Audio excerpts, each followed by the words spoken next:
Welcome to the Deep Dive. Today we're looking at a place with a name that honestly throws you off right from the start. Aztec Ruins National Monument. That name.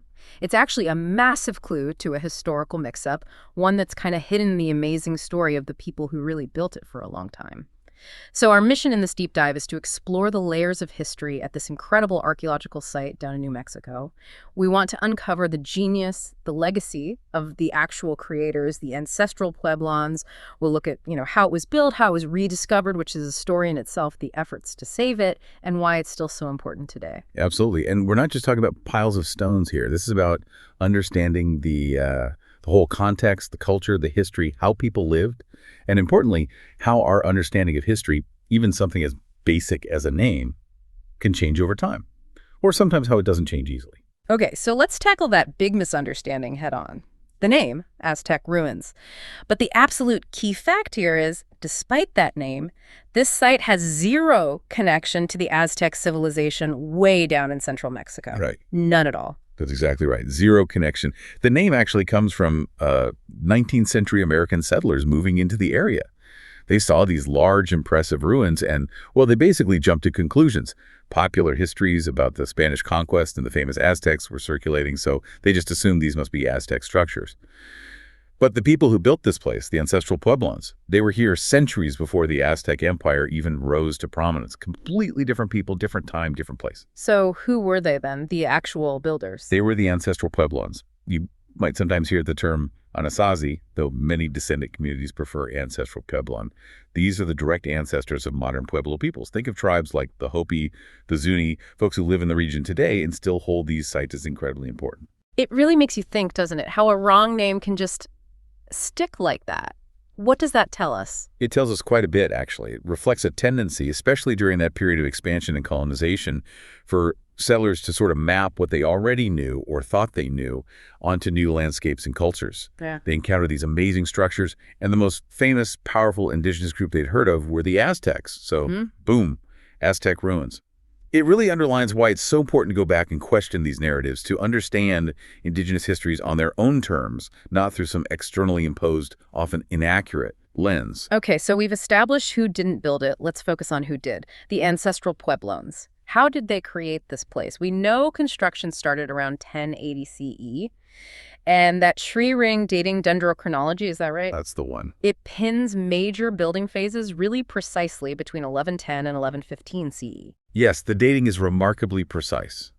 And their choice of location was brilliant, strategically speaking. They built on a terrace right above the Animas River. That gave them a consistent water source, absolutely vital for farming in that pretty dry region. And because of that location and their ingenuity, it became the largest ancestral Pueblo town in the whole Animas River Valley. It was clearly a major center for trade, for administration, definitely for ceremony. And the architecture itself is just, wow. When you stand there, tell us about some of the main features. Oh, absolutely. The most striking things are probably the great houses. These are large, multi-story buildings. The West Ruin is the biggest range. It had somewhere between 400 and 500 rooms, all interconnected, built up to 3 stories high, and wrapped around a central plaza. Then there's the East Ruin, too.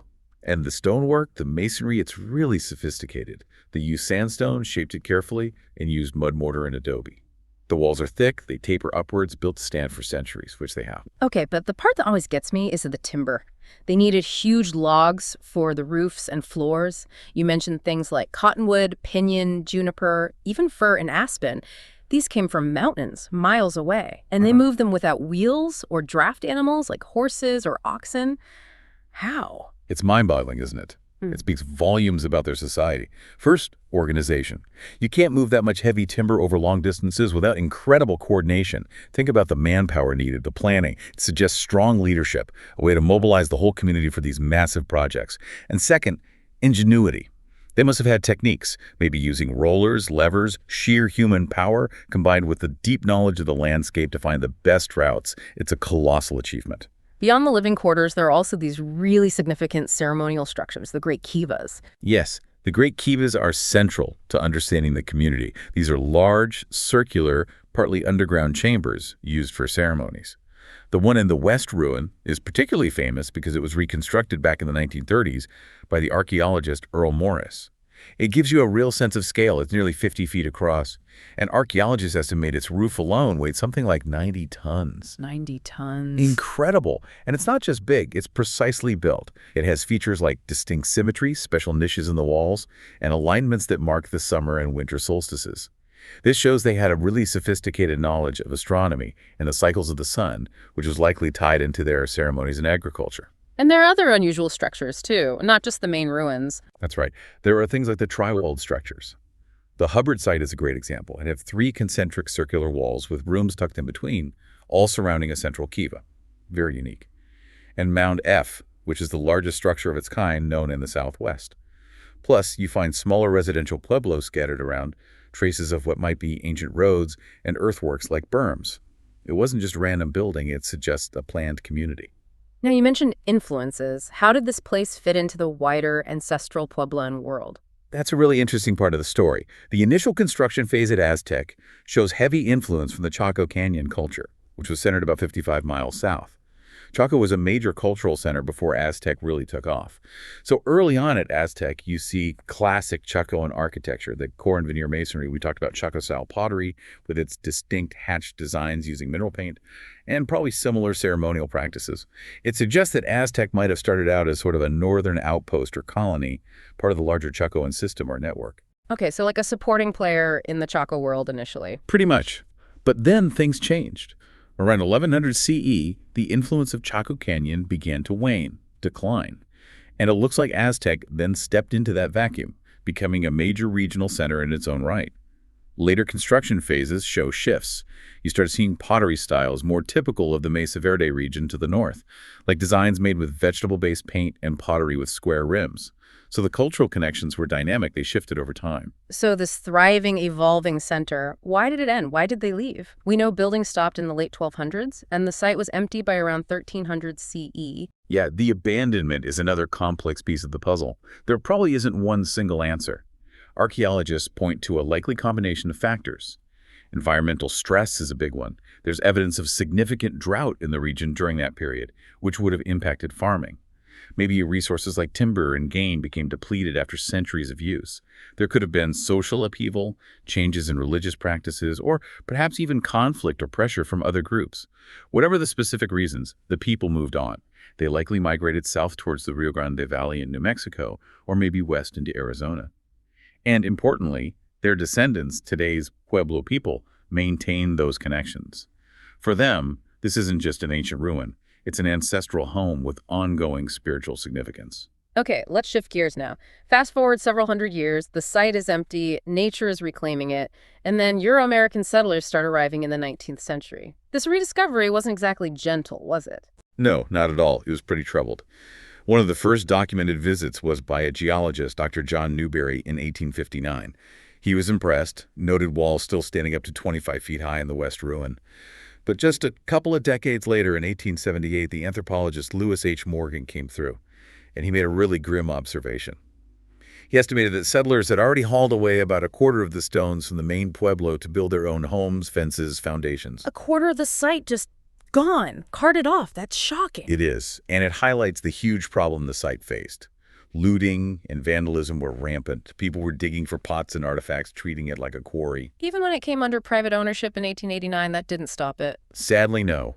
While the owner might have had good intentions, protecting a site that large was difficult. Artifacts kept disappearing. There's a particularly sad story about a local teacher and his students who did some digging and uncovered artifacts, trying to learn about the place, only to have most of what they found stolen by looters shortly after. Just lost history. So things were looking pretty bleak for the site's survival. When did actual scientific archaeology and preservation efforts begin? Thankfully, things started to turn around in the early 20th century. Systematic archaeological work began in 1916, and it was led by Earl H. Morris, working for the American Museum of Natural History. Remarkably, he was only 25 years old when he started this major project. Wow, 25, and he did a lot of work there, right? Over several years. He did. He spent 7 field seasons there between 1916 and 1923. His work focused mainly on excavating the West Ruin, meticulously documenting what he found. He also excavated the Great Kiva and parts of the East Ruin. And the artifacts he recovered were crucial pottery, baskets, tools, clothing fragments, woven sandals, even beautiful turquoise jewelry. They gave us the first real, detailed picture of life in the Pueblo. And he's the one who reconstructed the Great Kiva. Yes, that was one of his most lasting contributions. In the 1930s, after the main excavations, he oversaw the reconstruction of the Great Kiva based on the archaeological evidence. It was a massive undertaking, but it allows visitors today to really experience the scale and imagine the ceremonies that took place there. It's a major highlight. Seeing the need for long-term protection, what were the formal steps taken? Well, the American Museum of Natural History, Morse's sponsor, recognized how important the site was. They actually acquired the property in 1920 specifically to protect it.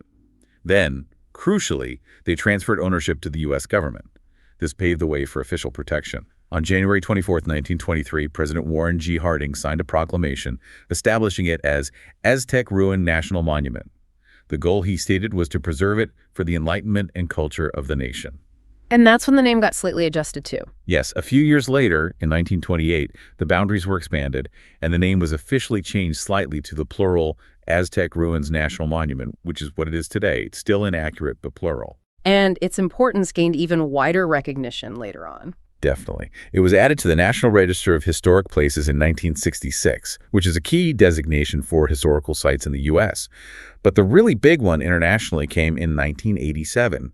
It was designated a UNESCO World Heritage Site, but not on its own. It was included as part of the Chaco Culture World Heritage Site. This explicitly linked it back to its Chacoan roots and recognized the whole cultural landscape as having outstanding universal value. It sounds like the Great Depression, surprisingly, might have helped the site too. In a way, yes.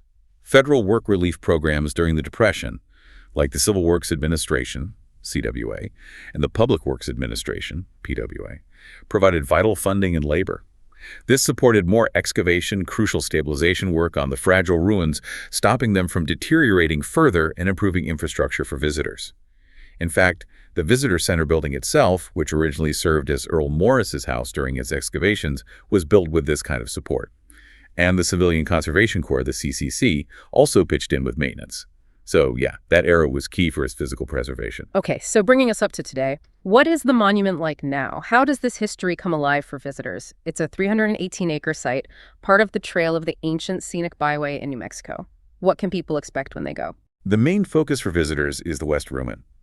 There's a really nice, accessible, half-mile self-guided trail that takes you right through it. What's amazing is you can actually walk into some of the original reams, see the original wooden beams, those massive timbers we talked about still in place, the original mortar between the stones.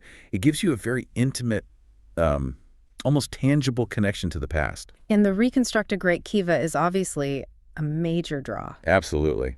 It's impressive just to stand inside it and appreciate the scale and the acoustics. It really helps visualize the ceremonial heart of the community. And the visitor center has exhibits too. Yes, a visitor center itself, historic houses and museum. You can see many of the artifacts found on site. Pottery that's 900 years old, tools they use daily, the sandals, the jewelry. They also have a good introductory video that includes perspectives not just from archaeologists, but also from members of descendant Pueblo communities and Navajo neighbors, which is really important. You mentioned the descendant communities earlier. How is that connection recognized today? It's recognized as fundamentally important. The National Park Service explicitly acknowledges the deep sacred ties that many indigenous peoples have to this place. This includes Hopi, Zuni, various Rio Grande Pueblos, and also Navajo, Ute, and Apache groups whose histories are intertwined with this land. The monument officially consults with 25 associated tribes. For these communities, it's not just history. It's part of a living culture maintained through oral traditions, prayers, and sometimes ceremonies still connected to the site. It's an ancestral place, a sacred place. That's great context, and I heard there's even a garden. There is. They have a small heritage garden near the visitor center and a native plants walk. They grow traditional crops like corn, beans, and squash, the Three Sisters, using traditional methods.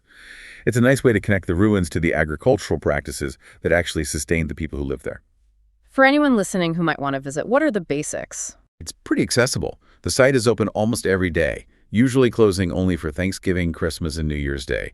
And a big plus, there's currently no entrance fee. Depending on the season, they also offer ranger-led tours, sometimes cultural demonstrations like traditional dances or workshops. It's worth checking their website before you go. Okay, so we had this incredibly preserved site, a UNESCO site, no entrance fee. But are there ongoing challenges or critiques? Well, preservation is always an ongoing battle with ancient structures like this. Water damage, erosion, the sheer effects of time stabilization is a constant concern and requires ongoing work and funding. That's a major challenge. And what about the interpretation, the stories being told? The Park Service has made significant strides in working with descendant communities, which is absolutely the right direction. Incorporating indigenous perspectives is vital. However, you'll still hear some discussion or critique about how much further that could go. Is indigenous knowledge fully centered in the interpretation? Are descendant communities true partners in telling the story? It's an ongoing process, and ensuring those voices are not just included but genuinely amplified is something the Park Service continues to work on and something advocates continue to push for. It's about moving from consultation to true collaboration and co-stewardship. So, stepping back, wrapping things up, Sure. what's the core takeaway here? What does Aztec Ruins National Monument ultimately represent? I think it stands as this really powerful, tangible link to the ingenuity and the rich cultural and spiritual life of the ancestral Pueblones. It's a window, a pretty stunning window, into a complex, sophisticated society that thrived in that valley for centuries. Yeah, it's more than just ruins. Being a national monument and part of a UNESCO World Heritage Site really hits home its importance, not just locally, but globally. Exactly. Yeah. And remembering that it's not a dead site, its connection to living indigenous communities makes it a continuing legacy, not just a relic of the past. It really makes you think. If a place's name, something as basic as a name, could misdirect us so fundamentally from its true story for so long, what other histories, what other narratives might we be missing or misunderstanding just because we haven't stopped to ask who really built this, why did they build it, and maybe most importantly, what did